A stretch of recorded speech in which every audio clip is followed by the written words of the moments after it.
What should I do with my free time? You should read, kid. Yeah, but why should I read? Why? I've literally heard so many different reasons why you should read and how important it is to all of these people.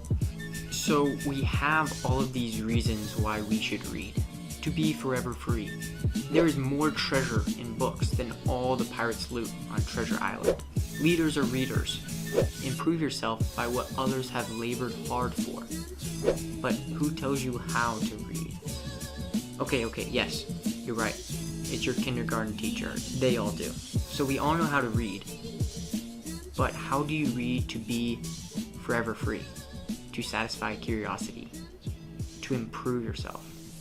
To change your life forever? With one of these.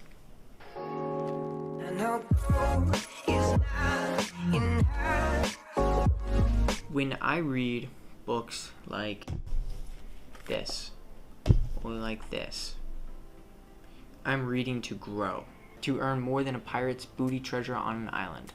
I read one of the most famous finance books ever written, Rich Dad, Poor Dad. I read it 3 years ago.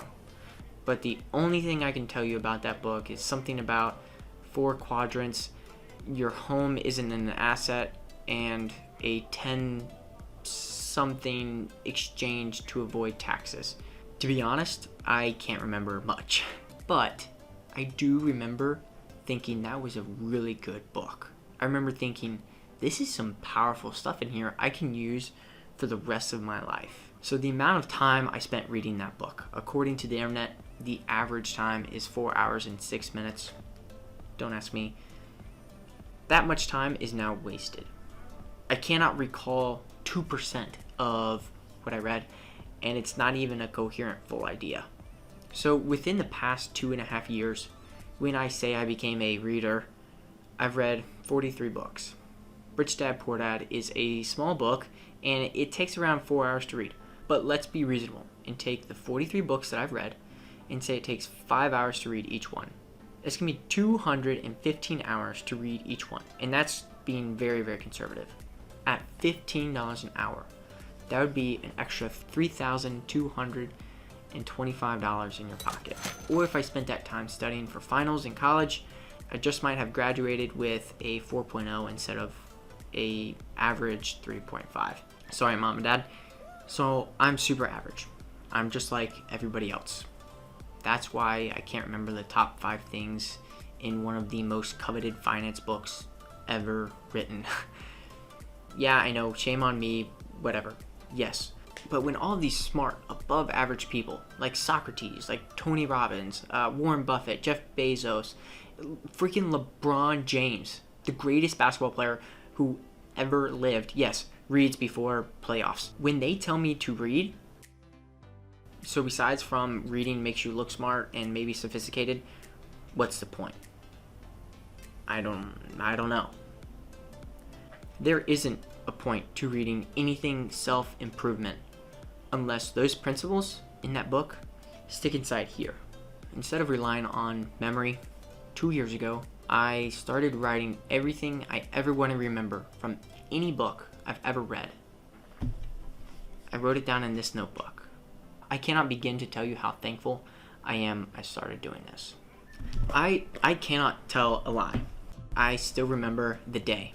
I was reading Tools of Titans by Tim Ferriss. It's a New York Times bestseller, collection of 200 interviews from world-class performers. It's a book legit this thick. It's huge. I think I have it somewhere here. Yeah, here it is. Okay, so when you hold it like this, it's pretty thick, right? But it's a massive book. It's 700 pages.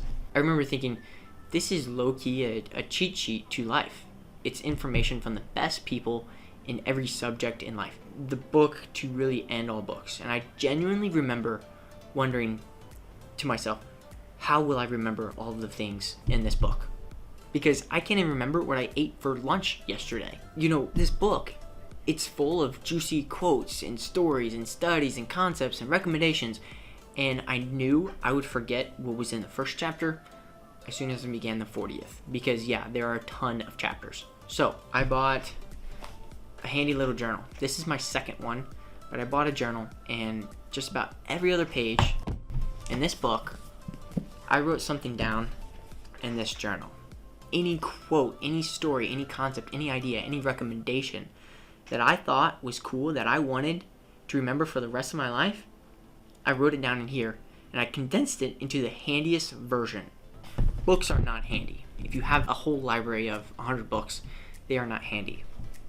This, very, very handy. So I wanted to remember everything. 2.5 years ago, I did this. In fact, for every book I've read since Tools of Titans, I've written notes in here. I now have over 500 different notes written down in this thing. To me, this is worth the value of 43 books, which books are not cheap, and over 250 hours of learning.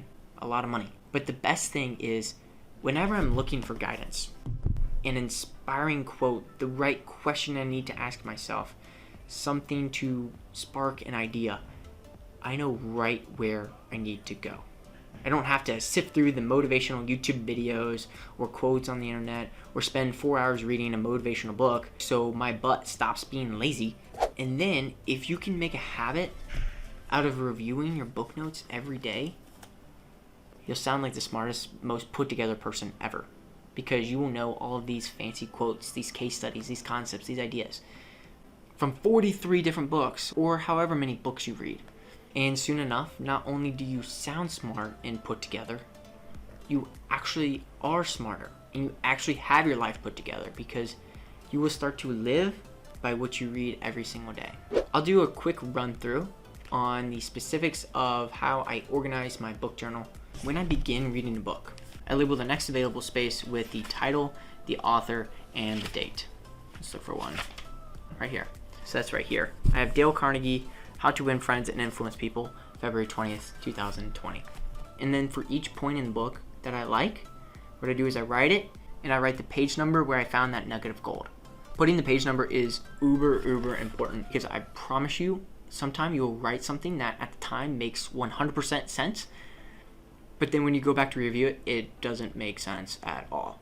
Or there's a long story, too much to copy down, and you can only write the key points. And so you write the page number and you can easily go back to your library and you can look at the page number and reference that. I know why I should read, and I know how I like to read, from left to right, sounding out the words and all that other good stuff. And now I know how to keep all of those dope ideas from that book I read 5, 10, 30 years ago right by my side. So all that's left to do is to do it. Buy a small notebook just like this. I'll have one in the description below. And then never separate it from your book you're reading. I'm not reading this book right now. I'm reading another book. And if you don't ever have your notebook, what has worked for me is just taking a picture on the page of that quote and then copy it in my journal later. I cannot begin to tell you how thankful I am I started this journal. It is the number one thing that has changed my life. Guys and gals, only if you have liked the video and you want to see more, help the channel grow by hitting that subscribe button, and also don't forget the notification bell. Just doing that little bit really helps out the channel, and then throwing a like, that really helps too. Guys, thanks so much for watching, and until next Monday, be good. I know is not enough.